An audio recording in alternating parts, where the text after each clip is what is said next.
Fantastic super mind blowing unbelievable. Talented hero అయిన Satyadev act చేసిన zebra cinema అయితే చూశారు మచ్చా.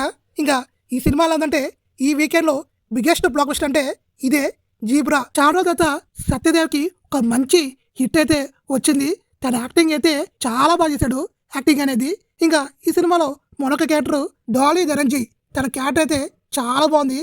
నాకైతే హీరోనా లేదా విలనా అనే డౌట్ వచ్చింది. కాసేపు అయ్యాక మనకు అర్థమవుద్ది తినే మెయిన్ విలన్ అని.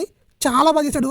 తన యాక్టింగ్ కూడా ఎక్సలెంట్ గా ఉంది. కానా సినిమాలో తను ఒక హీరో, అందుకనే ఈ సినిమాలో ఒక సాంగ్ ఉంది అనే కొన్ని వెలివేషన్ ఉన్న ఫైట్స్ కూడా ఉన్నాయి. తన క్యారెక్టర్ డిజైనింగ్ మాత్రం చాలా బాగుంది. సినిమాలో మరొక విలన్ ఉన్నాడు, అది కూడా మన సునీల్ గారు. మన సునీల్ గారు కూడా చాలా బాగా చేశారు. ఇంకా సత్య కామెడీ మనల్ని నవ్విస్తుంది. సెకండ్ హాఫ్ లో సత్య అనే మనల్ని చాలా వరకు ఎంటర్టైన్ చేస్తాడు. ఇంకా సినిమాలో ప్రియా భవానీ క్యారెక్టర్ కూడా బాగానే ఉంటుంది. తనకి ఇచ్చిన రోలు తన బెస్ట్ తను చేసింది. ఇంకా మ్యూజిక్ బీజియం కూడా బాగానే ఉన్నాయి. ఇంకొంచెం హై ఉండుంటే వేరే లెవెల్లో ఉండేది. బ్యాంక్ స్కామ్ సీన్స్ చాలా ఇంట్రెస్టింగ్ గాను చాలా బాగా తీశారు. ఇంకా సినిమాలో మన బాహుబలి కట్టప్ప సత్యరాజ్ గారు కూడా ఉన్నారు. అయితే తన క్యారెక్టర్ పెద్ద ఇంపార్టెంట్ రోల్ ఏం కాదు, ఏదో ఉన్నారు అంతే. అయితే తను కూడా తన బెస్ట్ తను ఇచ్చారు. ఇంకా చాలా మంది యాక్టర్స్ ఉన్నారు, వాళ్ళ బెస్ట్ వాళ్ళు ఇచ్చారు.